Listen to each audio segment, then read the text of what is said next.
All right, so today we're going to start talking about the concept that we will spend the most amount of time on in this class. And it's something called the derivative. So I'm going to kind of show you what it is that the derivative tells us. So let's draw a picture together. So we're going to start, whoops, hold on, I don't want to use that. We're going to start by drawing just some random function. So I'm just going to draw some random function here.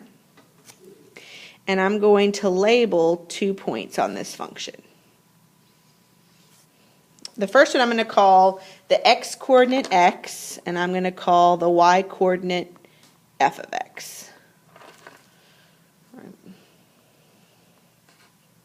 And then the second point I'm going to say is a distance of h units away. So I'm going to call its x-coordinate x plus h. I know this seems weird, but just bear with me. It's all going to come together in just a minute. Which means that its y-coordinate would be f of x plus h. All right, because you plug in the x-coordinate to get the y-coordinate. So f of x plus h. All right. So it says, what does the expression f of x plus h minus f of x over x plus h minus x represent? And what does this expression simplify to? All right, so let's talk about what it represents. I want you to think way back to Algebra 1 and the slope formula, where you have 2 points, and if you find the slope between those 2 points,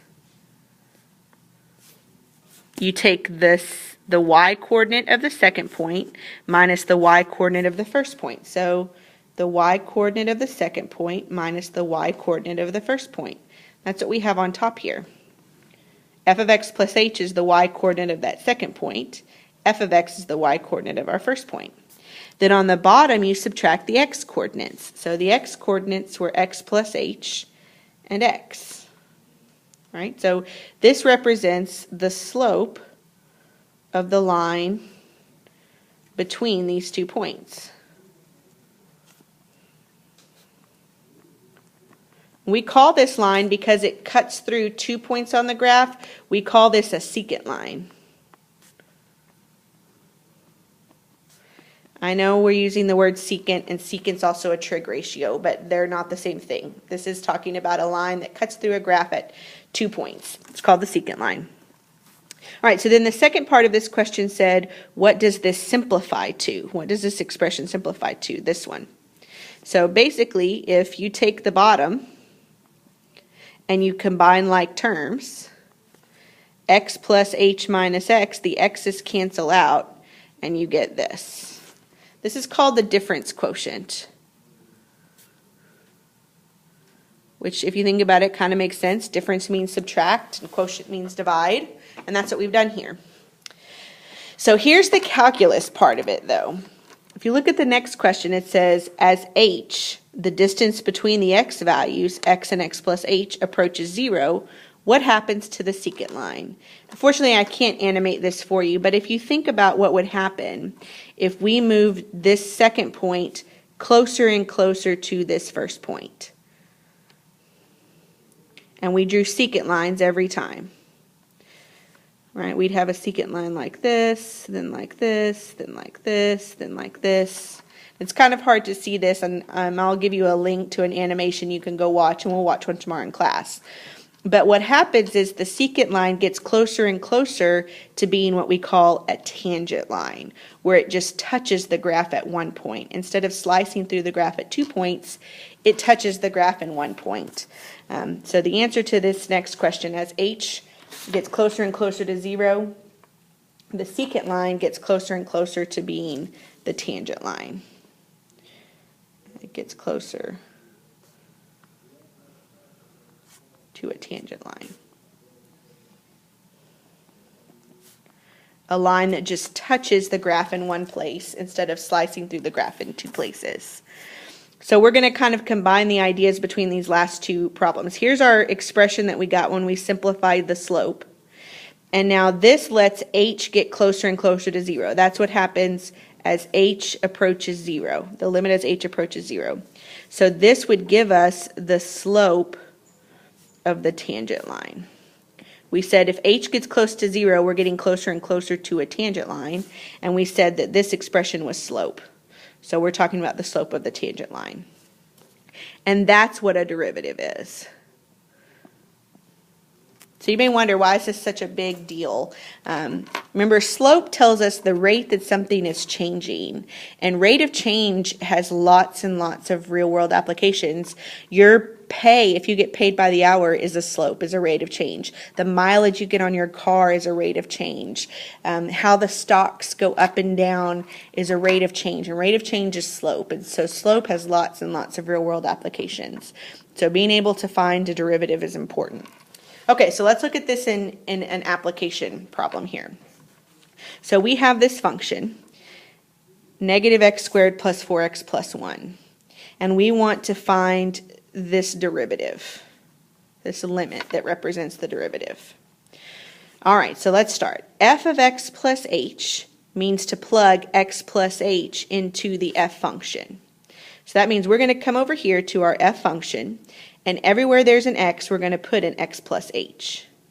So instead of negative x squared, I'm going to write negative x plus h squared. Instead of minus 4x, I'm going to write minus 4 times x plus h plus 1. So this whole thing is f of x plus h. This is what happens when you plug x plus h into your function. Then the next part of the difference quotient says subtract f of x, subtract your function. So now we're going to subtract our function, negative x squared minus 4x plus 1. And then we're going to put all of that over h. Right? Seems like a mess, but once you do it a few times, you'll get the hang of it. So plug x plus h in for x in your function, minus your function, all of that over h. So now we just have to simplify this. So when you think about x plus h squared, right, when we think about this part, remember that to square x plus h, you have to write it twice in FOIL. You're going to get x squared plus xh plus hx. That's 2xh's plus h squared. Right, so that's what I get when I square x plus h. Then distribute the minus sign that's in front. So minus x squared minus 2xh minus h squared. It's going to get real messy for a second, but then it's all going to work out nice. Then distribute the minus 4. So minus 4x minus 4h plus 1. Now distribute the minus here. So plus x squared plus 4x minus 1. All of that over h. Now everything that doesn't have h in it should cancel out. So let's see, minus x squared plus x squared, minus 4x plus 4x, plus 1 minus 1. So what's left, everything that's left has an h in it. So cancel an h out of everything that's left. Right? So we've got minus 2x minus h minus 4. And remember, we were finding the limit as h approaches 0. So now plug in 0 for h, right? Plug in 0 for the h that's left here. So that means we're going to get negative 2x minus 4. I know you're sitting there going, oh my God, this is so hard and it's ridiculous. It's really not once you get the hang of it. We're going to practice it, for a couple of days, so you'll kind of get the hang of it. And then the good news is that there's actually a shortcut. So some of you people who like little puzzles and stuff, you can start trying to figure out the shortcut as you work these problems. There is a shortcut to get from the function to its derivative without doing all of this. So see if you can start trying to figure that out. Okay, so we got the derivative, negative 2x minus 4. So now let's look at what we can do with that. All right, so here we have the function that we just found the derivative for. We have its graph. Right, this is the graph of this function over here. And we just found that the derivative of this function is negative 2x minus 4. You'll see this notation here. This is read f prime. That little mark there is read as a prime, and that's the symbol for derivative. So this is saying that the derivative of the function f prime, is negative 2x minus 4. That's what we found. So now let's look at what this tells us. So we're going to plug some numbers into the derivative, and we'll see how this relates to the graph. So if you plug -4 into the derivative, you're going to get 4. If you plug -2 in, you're going to get 0. And if you plug -1 in, you're going to get -2. So let's come over here and look at these x values. At -4, we have this point here. At -2, we have this point here. And at -1, we have this point here. These represent the slopes of this graph at each of these points. So your only real dealing with slope before was slopes of lines. Lines have constant slope. The slope of a line is the same at every point on the line. Other types of functions, though, don't have constant slope, but they still have slope. And so when you look here, over here at -4, the slope is a fairly large positive value. If you were to graph the tangent line, right, so if you were to graph a line that has a slope of 4 and goes through that point, right, that represents the slope of this graph at that point.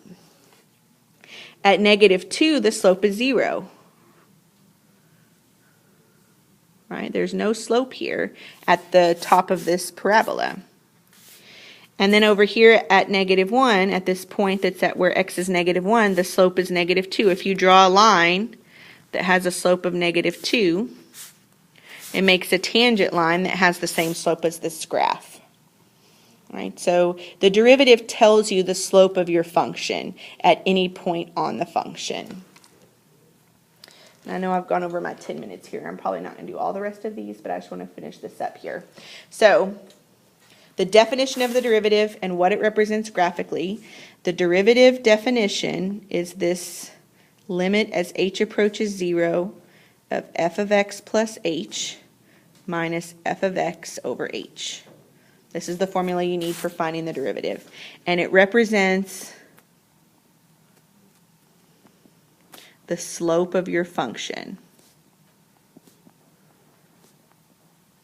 It also represents the slope of the tangent line to your function.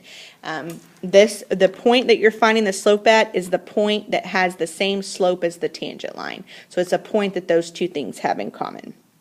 All right, so the last thing we're going to talk about, find the equation of the tangent line to the function at each of the points below, then draw the graphs of the tangent lines on the grid above where f of x is graphed. Well, I already graphed the lines for you, but to write an equation for a line in calculus, we are going to use the point slope formula.